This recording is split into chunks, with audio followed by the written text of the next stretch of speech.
Devastated by former Prime Minister Atal Bihari Vajpayee's death, Asia's Nightingale Lata Mangeshkar, who shared a very close bonding with him, said, "He was like my father. He called me Betty. I called him Dada.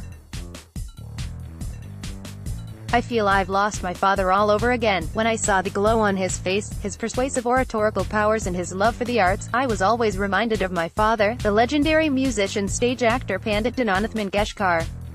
When I was a child, many national leaders and politicians would visit my home. Veer Savarkar was one of them. Atalji reminded me of Veer Savarkar. He was a noble soul. No words of praise can do justice to him.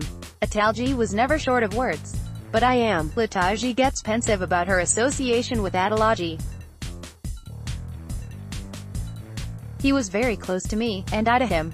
When we Mangeshkars inaugurated a hospital in Pune in my name, I asked Atalji to do the inauguration.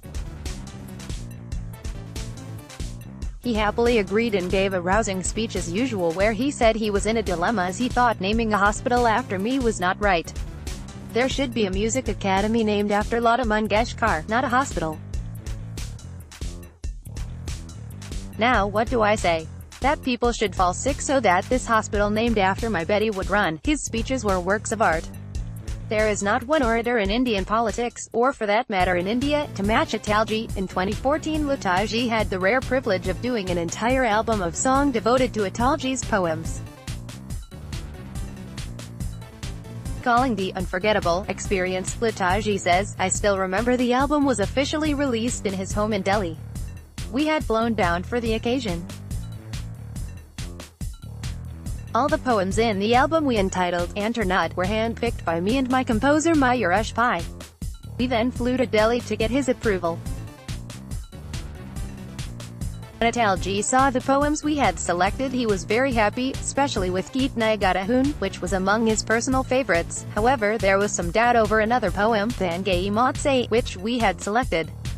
Though Atalji himself loved the selection, his adopted daughter and others close to him felt it was wrong of him to challenge death through poetry. So we decided to drop that poem. When we told Atalji of our decision, he was very quiet. Then he said, 'If that's what everyone wants, then so be it.'" Lataji says she has seldom been more impressed by any other politician. Atalji Ride se kavi diaur swabhav se sadhu. He was a poet at heart and a saint by nature. He was a visionary, and India made rapid progress during his Prime Ministership.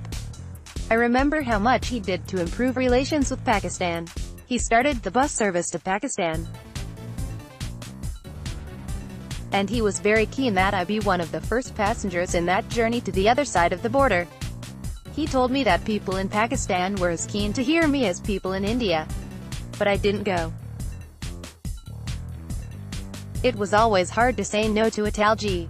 He was such a wonderful human being and great statesman. Lataji feels the nation has lost more than Bharat Ratna. Dada was man with a vision. He could see the future. His speeches were works of art. When he spoke, the nation listened. I still have his speeches on my mobile phone. I can listen to them for hours. In his going, India has been orphaned.